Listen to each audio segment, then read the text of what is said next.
but we don't talk anymore.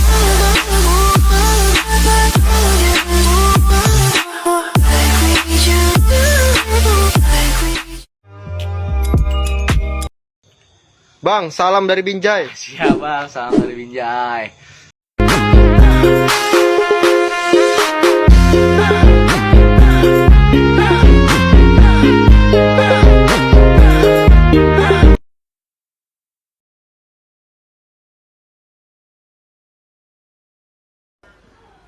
Assalamualaikum warahmatullahi wabarakatuh. Alhamdulillahirabbil alamin. Arsala rasulahu bil huda wa dinil haq lihujirahu wa dini kullihi wa kafa billahi syahida.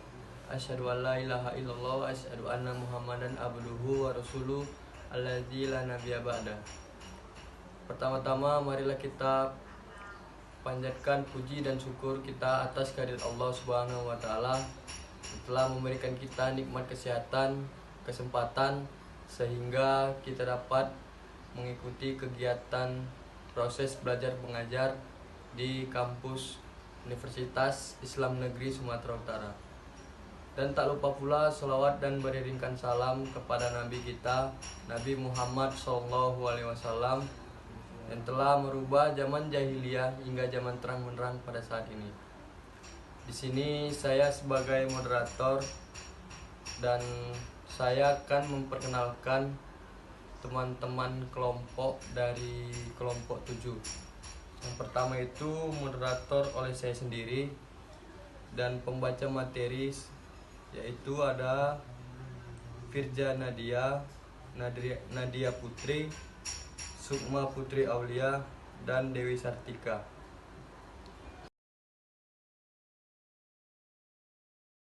Baku dan bahasa non-baku.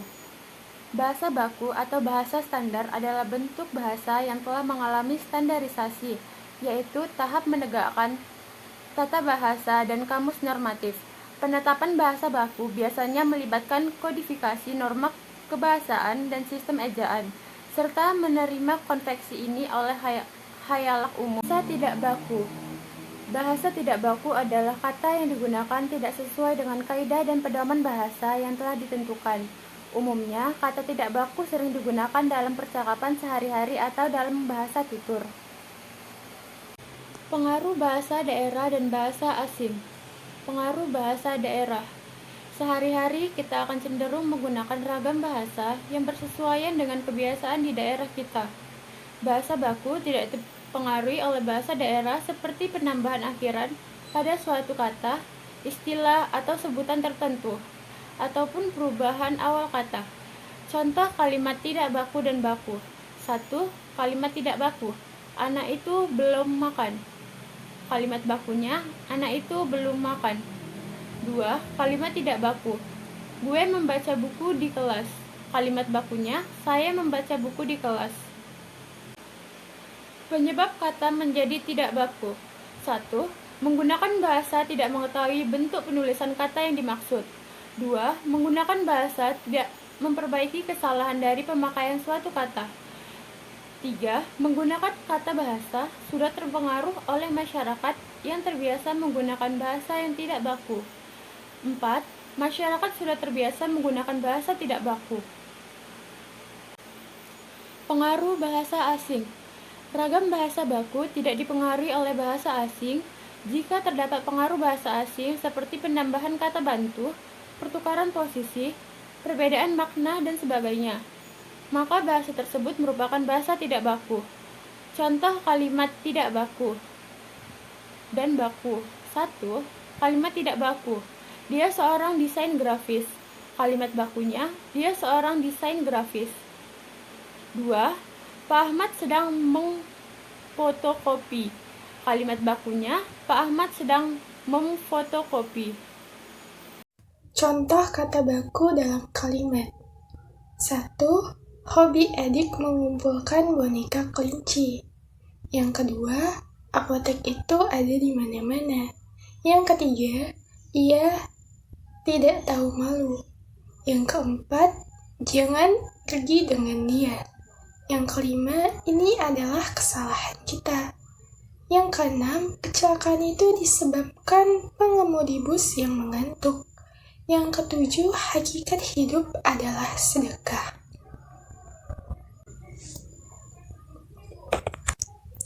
Nah, contoh tadi bisa menjadi kata tidak baku dalam kalimat jika di dalam kata hobi edik mengumpulkan boneka kelinci itu, kata hobi diganti menjadi HOBBY, diambil dalam bahasa Inggris. Yang kedua, apotik diganti dengan E-nya itu diganti dengan I, menjadi apotik. Contoh yang ketiga dalam bahasa baku bisa menjadi yang gak tahu malu. Yang keempat, jangan berbisa media. Yang kelima, ini adalah sebab kesalahan kita. Yang keenam, kecelakaan itu adalah disebabkan pengemudi bus yang mengantuk. Yang ketujuh, hakikat hidup adalah sedekah. Nah, jadi contoh-contoh yang saya sebutkan tadi dalam bahasa tidak baku itu biasanya kita gunakan atau kita pakai ketika kita berbicara dengan teman.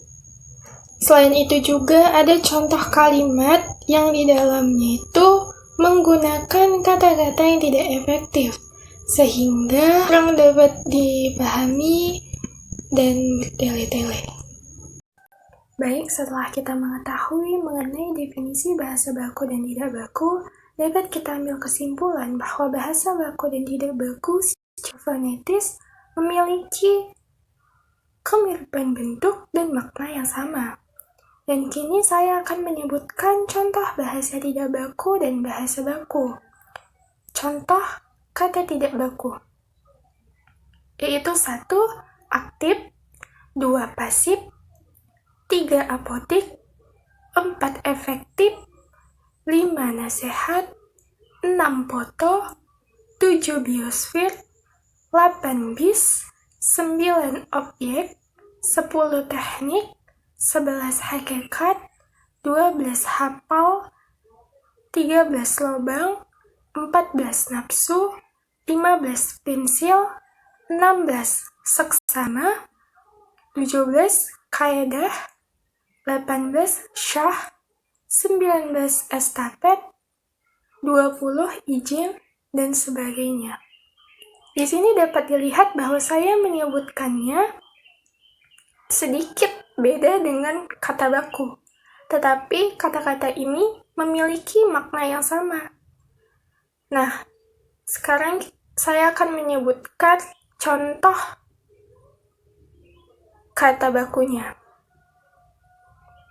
Contoh kata baku: 1. Aktif, 2. Pasif, 3. Apotek, 4. Estafet, 5. Nasihat, 6. Foto, 7. Biosfer, 8. Objek, 9. Teknik, 10. Hakikat, 11. Hafal, 12. Lubang, 13. Nafsu, 14. Pensil, 15. Saksama, 16. Kaidah, 17. Estafet, 18. Sah,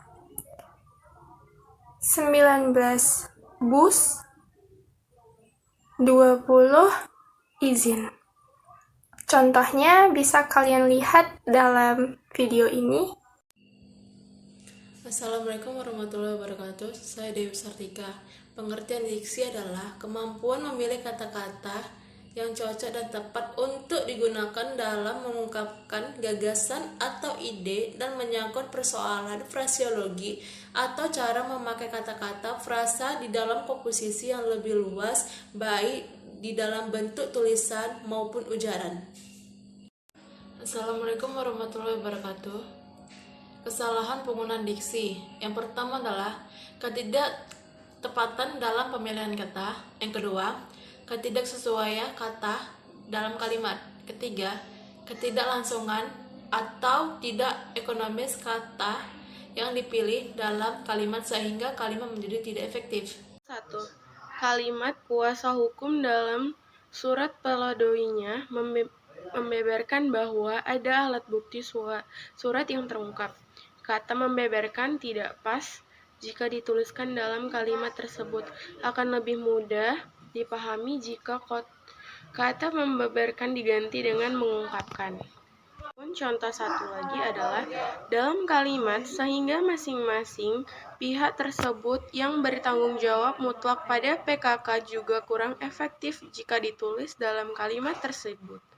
Akan lebih mudah dipahami jika ditulis dengan masing-masing pihak wajib bertanggung jawab, akan tetapi pejabat pembuat komitmen utama atau PKK yang memiliki tanggung jawab utama. Kedua selanjutnya adalah kalimat alasan permintaan dan penyusulan itu, kata Edwin, melihat tingginya intensitas kerja keliling terlebih dahulu di tengah pandemi COVID-19, kurang efektif dan bertujuan permintaan dan pengusulan itu digunakan untuk melihat tingginya intensitas kerja dikelilingi masa COVID-19. Selanjutnya, dalam kalimat, Ibas mengatakan meski badai tak kunjung habis, rakyat harus tetap optimis. Kata tak kunjung habis lebih mudah dipahami dan diganti menggunakan kata COVID-19 belum berakhir, sehingga menjadi kalimat Ibas mengatakan meski COVID-19 belum berakhir, rakyat harus tetap optimis. Nah, contoh yang bagian keduanya yaitu kalimat memberi kontribusi besar masyarakat juga kurang pas dalam kalimat tersebut, khususnya kata kontribusi besar. Akan lebih mudah dipahami jika diganti dengan kalimat memberikan bantuan yang signifikan kepada masyarakat. Memasuki contoh ketiga.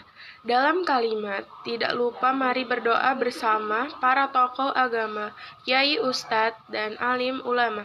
Berdoa agar COVID-19 segera berakhir dan kita bisa kembali hidup normal akan lebih efektif jika diganti dengan kita berdoa bersama tokoh agama dan lainnya. Semoga COVID-19 segera berakhir dan kita kembali hidup normal lagi. Dari contoh-contoh yang saya sebutkan tersebut, agar dapat dipahami oleh khalayak umum dan khalayak yang menonton. Terima kasih. Demikian itu saja yang bisa saya sampaikan. Lebih dan kurang saya mohon maaf, kepada Allah saya mohon ampun. Billahi taufik wal hidayah. Assalamualaikum warahmatullahi wabarakatuh.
Binjai lagi.